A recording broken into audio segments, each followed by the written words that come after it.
I've been able to understand animals since I was born. When I was 3, the old golden retriever at my grandma's house started barking frantically at me. Don't drink that. There's rat poison in the soup. I got so scared I knocked the bowl of chicken soup off the table. Half an hour later, a rat that licked up the spill on the floor dropped dead by the baseboard, foaming at the mouth. When I was 7, the neighbor's pet canary spent all day cursing out their nanny. Thief. Stole the money and hid it under the bed. The police did a search and found the missing $3,000 exactly where the bird said it was. Fast forward to today. I was waiting in the ER to pick up my dad from his shift when a chaotic scene broke out. The young daughter of a powerful old money heiress had been bitten by a snake. The heiress's fiancé rushed into the ER. His own hand was swollen from a snake bite, but he didn't care. He practically shoved a clear plastic container with a snake in it right into my dad's face. My dad, an ER doctor with 20 years of experience, immediately identified it as a cobra and ordered the nurses to prep the cobra antivenom for the little girl. But suddenly, a piercing, frantic series of barks erupted from a fluffy Pomeranian near the door. That's not the snake that bit the little master. That man swapped the snakes. He wants to marry into the rich family, but he doesn't want to be a stepdad. He's intentionally misleading the doctor to let her die. The snake that actually bit her was a king cobra. My pupils contracted violently. I yelled out before I could stop myself.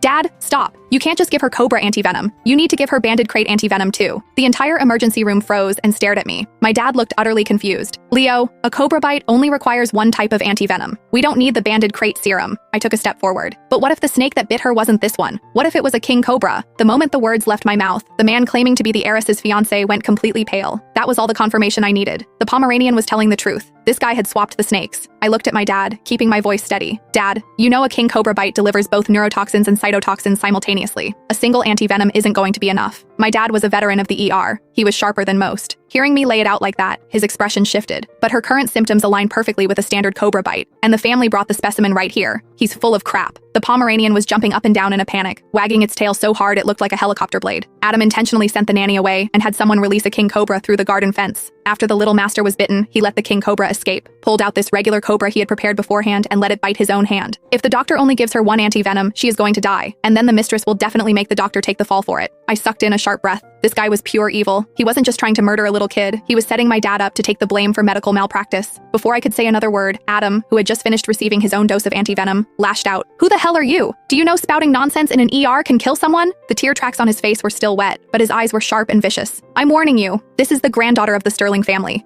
If you delay her treatment, you won't be able to afford the consequences. I didn't back down an inch. You're the one delaying her treatment. You want the Sterling family fortune, but you don't want the baggage of a stepdaughter. So you came up with a sick plan to swap the snake and mislead the doctors. You thought you could walk away with clean hands, inherit the money, and even look like a tragic hero who tried to save her. The ER went dead silent. Every single pair of eyes snapped to Adam, except for the Pomeranian, who was staring at me in absolute shock. You can hear me? It read my expression and went completely wild with excitement. Oh my God, yes, the little master is saved. Finally, someone is exposing this evil